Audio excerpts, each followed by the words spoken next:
And my brother from another mother in Norway, Alred. How you doing, fella? I'm doing all right, thank you. And how And are you doing? Yeah, I like the new screen, new background, mate. Love it. The Norwegian red. Yeah, Yep. you don't mess with the Vikings, that's for sure. No.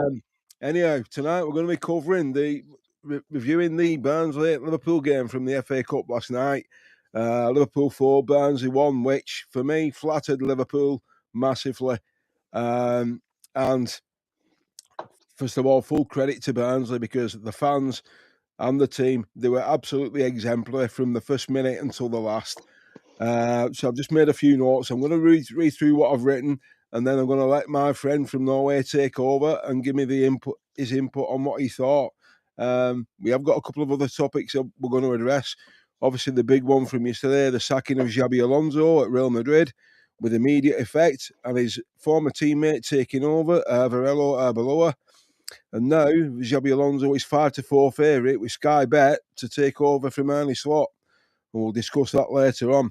And also Jurgen Klopp's been linked with the Real Madrid job in the summer if they come calling. And that's one for another stream, I reckon, because I think the other lads will want to take him. But we're paying tribute tonight to little Ben who can't be here. So to Ben, I've got my favourite club and my favourite country you don't like, the Dutch. They're here in pride and proud and loud, mate.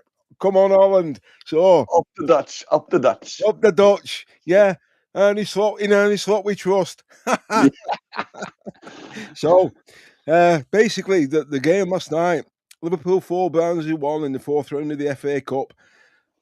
The scoreline flattered Liverpool and the Reds, even though they progressed to the fourth round against Brighton. And a young gentleman, Mr. Seeley, had an absolute unbelievable game. I mean, he was unlucky not to score with the header in the second half, which just went over the bar. And I don't think he's going to be at Barnsley much longer from his performance last night. There's going to be a lot of clubs sniffing around him.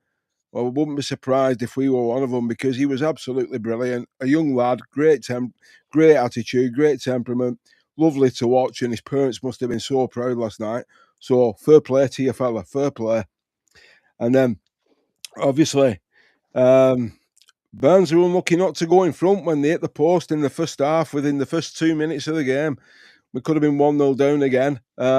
Virgil, I don't know what he's on, but he needs to stop taking it. It's not working. But Liverpool took the lead with an absolute screamer, which I think Steven Gerrard would have been proud of last night. And funnily enough, he's wearing the same number 8, Dominic Szoboszlai. It was an absolute perler. I mean, the only thing what spoilt it was the commentary from Ali McCoist and his partner in crime, because Ali McCoist does not like Liverpool. That's quite clear. But it was an absolute screamer from Dom. And then we went 2-0 up with another rocket from Jermaine Frimpong. He was out on the right-hand side. He cut in past his defender. And the next thing you know, it's in the back of the onion bag. It's rippling. And it was an absolute cracking strike. So we were 2-0 up. And then ex-Red Academy player, Aaron Phillips, scored in front of the Kop to make it 2-1. And that's something he'll never forget. Coming back to his former club and scoring in front of the Kop end. He'll relive that until his dying day. And fair play to him. But let's before it gets too much to comment for me. So I first of all I want to say I was a bit surprised about the team selection.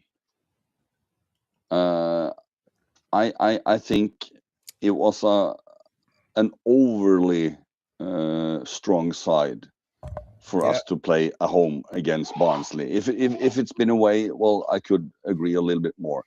But it was an overly strong selection from Slot. Maybe that's because he feels a little bit pressure. Maybe he thinks getting out of the FA Cup would be an issue for him.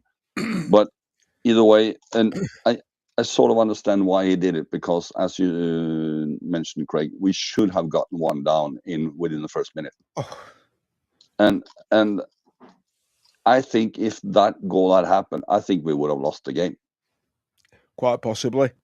Yeah, I think that would have shattered everything. I mean, maybe we could have saved something at the end there when Ekitike and Wirtz came on. But what we do in the first half there is just rubbish. I mean, we have the possession, yeah, but I look at the stats here, and we have 78% possession, but we have 0.39 expected goals Mm. against their 0.95. Now, Mm. we had no big chances, and we had 3 shots on goal, the same as they had. And I'm sorry, with that team against League One side, bottom League One side, that is just not good enough. Yeah, for me, it's. I've looked at some of the stats of the other games we had recently, and we've had a lot of possession. But we don't create much, maybe except one of the other games. I don't remember which one right now. Let's see which one it was. Yeah, the Leeds game we had where we ended a draw 0-0. We had expected goals of 2, but other than that, we are below 1 or around 1. Yeah. And we just shit. I'm sorry. We just shit. Oh, I can't disagree with you. I mean, if you look at the games we've played, and you just mentioned one there, the draw at Anfield against Leeds United. I mean, we drew 3-3 at Ellen Road, and we should have won that one. Yeah. You know, we've got the Wolves game, the Brighton game, the Aston Villa game, the Tottenham game. You know, if you watch Liverpool's last 6 or 7 games, the football we're playing, it's identical in every game, and the passing is sideways and then backwards. They're frightened to death of getting beat, Liverpool. They're absolutely petrified. We're not the only team in the Premier League who do it, but that's not my concern. My concern is how Liverpool are playing, and the style of play we're playing at, the tempo we're playing at, because for the quality of players we've got, we should be producing better football than what we are. And then last night, with 30 minutes to go, Arne Slot makes his substitutions. He brings on Hugo Ekitike. He brings on Florian Wirtz. And Florian Wirtz last night, yet again, it was absolutely sublime. And for me, you'll give me your thoughts in a minute. But for me, I mean, a great finish from him. And then and the cracking assist for Hugo Ekitike. And it's looking to me like everything's clicking for him in a red shirt now. He's getting better as the games go by. You know, I just wish that our friend from Italy, Federico Chiesa, would have had a better game, but I'm not going to dig Chiesa out. Wouldn't be surprised if he leaves in the summer. I know the club have already blocked it this month. He ain't leaving to Juventus, even though they want him. But going on to Wirtz and Hugo Ekitike, what are your thoughts on those two now after last night? Before I got to them, I look at some ratings here from the game, and according to FootMob, Rio got a 7.5 score, and Chiesa got a 6.5. How the hell is that possible? I'm sorry.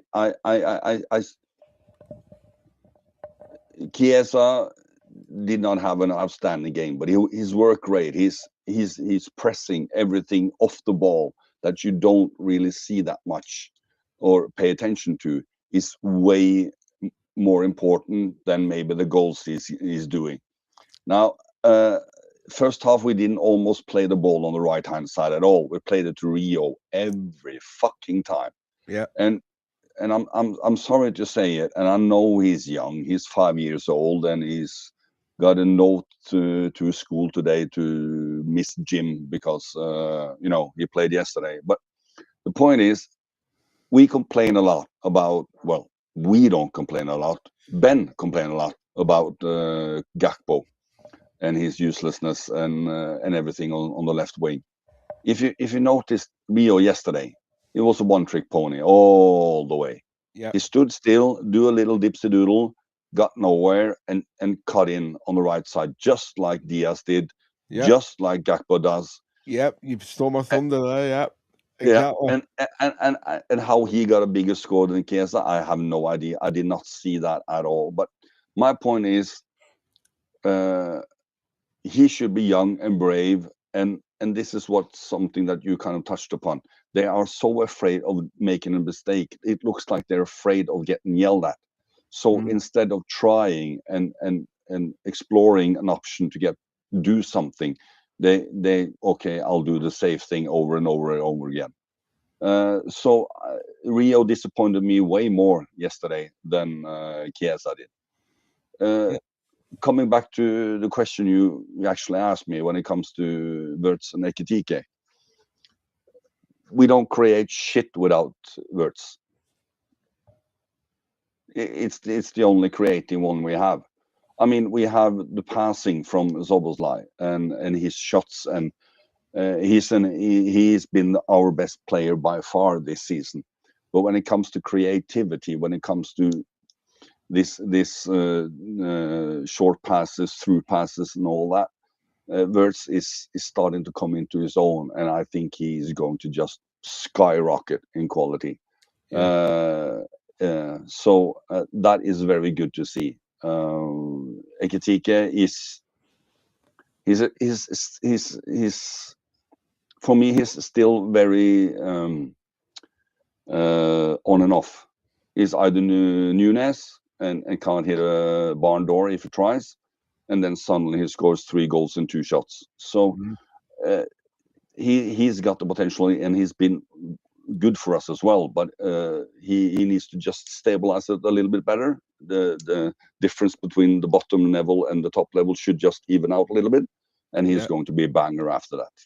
Yeah, because when you look at the two players we're talking about, they're only 22 years old per of them, and they're raw talents, but the what they possess and what they can bring is absolutely frightening. And Ernie Slot's got to tap into this. For me, Florian Wirtz has to be the first name on the team sheet. You've got to build the team around him, because I honestly think that Wirtz could be to Liverpool what Kevin De Bruyne was to Man City. That's Without a doubt. That's how highly I rate Florian Wirtz, you know. But end of the day, I'm just a fan like everybody else, and you know what we want and what we get are two different things. But there's two things what frustrated me last night as well. The first one, what the hell are Liverpool football club playing at? When they came out in the tunnel and they had that fucking pink tracksuit top on. I know it's Adidas, but it's Tommy Hilfiger as well. But I'm sorry, it's an absolute joke. I didn't think things could get any worse for Liverpool this season with the shit green shirt we brought out, the third one. And now No. Don't disrespect the green one. And now they bring out this monstrosity. And the it's green one is a gem, according to compared to this one. And it's £100. No wonder Steve McManaman was laughing at Curtis Jones when he saw him in the tunnel. But it was cringeworthy. Without a doubt, and I would have believed it could have passed if it was, a pink ribbon day kind of breast cancer event thing going on. You could have survived it, but when you walk out onto the pitch in that one without any, anything to pin it to, it was the worst thing I've seen since the goalkeeper jerseys in the 90s. Yeah. I mean, it was just. I thought it was something wrong with the TV. I thought color contrast has gone. Yeah, I just. But I just thought about something now. All credit to Barnsley for the game yesterday, and I think we would have had a much different game if we had gone one down. But we have to remember that Wirtz and Hugo Ekitike came on when they were starting to get tired. Yeah. Now, I do agree with everything you say, that they are going to be bang on if they just get a little bit more time, and they are important to our team's future. But we have to remember they met a League One bottom team last 20 minutes when they were tired. Yeah. But my issue and my issue is that we don't play any well, and I'll take over the administrative duties here. We got Gareth Unsworth, who agree with you and me that we should build a team around both Hugo Ekitike and Wirtz. And Szoboszlai, in my opinion, is the next captain for our team, in my opinion. Yeah, and we've got a comment from a friend of mine, Gareth Unsworth. Good evening, Gareth. Hope you're well, mate, and hope you're enjoying the stream. And his comment is the team regarding Ekitike and Florian Wirtz. So see what you make of this already. The team should be built around them two. They're the future for the next 4 to 5 years. Would you agree with that? Including Szoboszlai, who is the next captain, in my opinion. Just mentioning Szoboszlai there, what was he thinking about trying to back heel in the penalty box for their goal? Well, I mean, Ernie Slot must have had kittens on the touchline. It was shocking, you know. I looked at it in every angle that I possibly could get, and let's say he succeeded with the flick pass backwards. Mama wasn't ready. No. He just saw him running past and thought that was it. And if that ball had gone to him, I don't know what he would have done. And Well, let me ask you this question then. Was he being disrespectful to Barnsley, or would he tried that against Arsenal or any team in the Premier League? I don't think he would. So was he being a bit cocky or disrespectful? But I don't know what I mean, I understand why they kind of label it as disrespectful, but I don't think that what he was trying to do. I don't know. The point is, I don't know if anyone can ever understand what he was thinking of. I mean, it's like you put the head of Donald Trump on the head. It's just empty. It's just the wind blowing through, nothing. So I have no idea. I don't think he can explain what he tried to do or why he tried to do it. I don't think he can. Yeah, and that wasn't the only thing he did either. I mean, it's divided opinion, but for me, Barnsley should have had a penalty in the second half. That was a stonewall penalty all day. I'm not having what McCoy said that he touched the ball. No, he didn't. Yes, he did. He had hold of his shirt and he brought him down. That referee bottled it last night because there's no VAR. That was a penalty for me. Yeah, I agree that he held his shirt. No, I don't agree with any of that. He gave the referee a chance to blow the whistle, without a doubt, because of the arm in the back there. But he touches the ball first. Now, I don't know if the ref sees it, but he shouldn't have had the hand on the back, because that gives him the referee the option to if the referee had been a Premier League corrupt referee, as we always play, he would have blown the whistle anyway. So, but there was one thing I also kind of noticed when Szoboszlai scored the first goal. That it looked like there was a talking between him and Maka. Yeah, and it didn't look like they were fighting, but it was weird because we just scored them early. So why would you stop talking and pointing? And I didn't understand it. There's no communication at all throughout the team. I mean, just breaking news on Sky Sports. Manchester United have appointed Michael Carrick as the interim manager until the end of the season. Now, I heard something yesterday. It was late on last night. It was about 10:30, because that's when obviously the press come out with what they're allowed to release. Now, apparently the players at Man United have gone to the owners and told them they do not want Ole Gunnar Solskjaer back. That's why they've appointed Michael Carrick. Now, obviously, a manager who is available now is also linked with the Man United job. But He's not going before I there. speak about him, another thing what annoyed me last night during the game, and we've spoke about this a few times, mate, and you went on a tangent on this, and you probably go on one again now, and I don't blame you. But pardon my French here, but the atmosphere last night was fucking dead again. What are they doing? I'm sorry, but the punters who are going in outside Anfield, what are you doing? You might as well stay at home. They might as well shut the Kenny Dalglish stand down.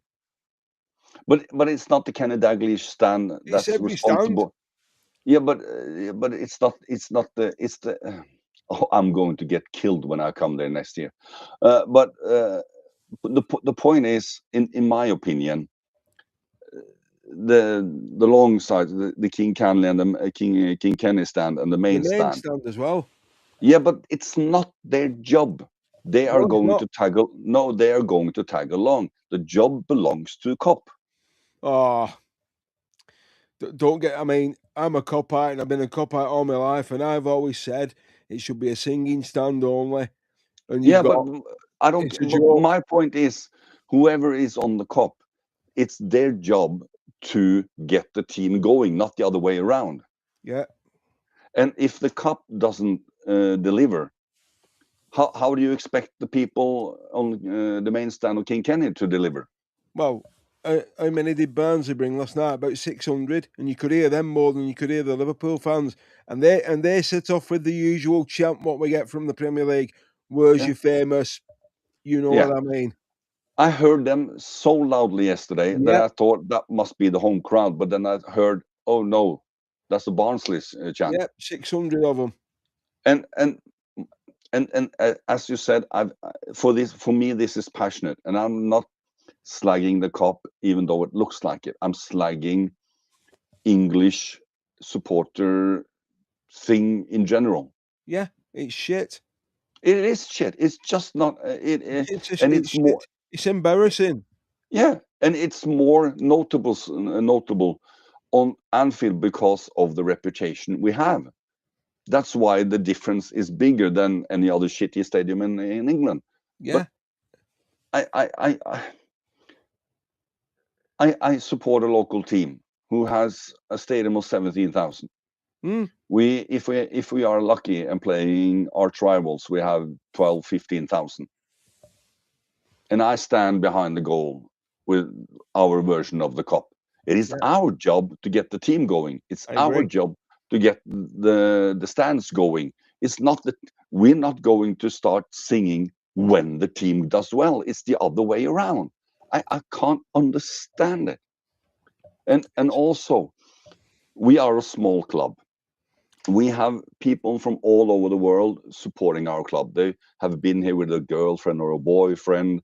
They were here on holiday, just some stupid random shit reason why they started following this team. Yeah. Maybe a player from their home country just got signed here once for 15 years ago when they, whatever. Our mentality is, well, if you support us, you're one of us. Doesn't matter where you're from, where you're born, where you're raised, wherever, what's your religion, if you're gay, trans, LGBTQ, barbecue, I don't care. You're one of us. I mean, you'll have to drop me a link to the club's website if they've got one. Because it's funny enough because I was talking with the management in the house the other day, and she said, "Oh, when Alric comes over, when you go into Anfield with your son, when you come and stay with us, you'll have to bring me you'll have to get me one of your shirts, and I'll pay you for it, and I can add it to my collection." First of all, you're getting a shirt. Two, you know we're going to pay for it. Yeah. No, yeah, fuck off. You're not paying for shit. That's the end of it. But I've talked about with my son for a long time ago, and we've agreed that you're going to get a shirt, and we're going to put the number 12 on the back and your name on it. Substitute. Nope. The 12th man. Exactly. In our club, number 12 the 12th man is not allowed to use by any player. That is reserved for us. Yeah.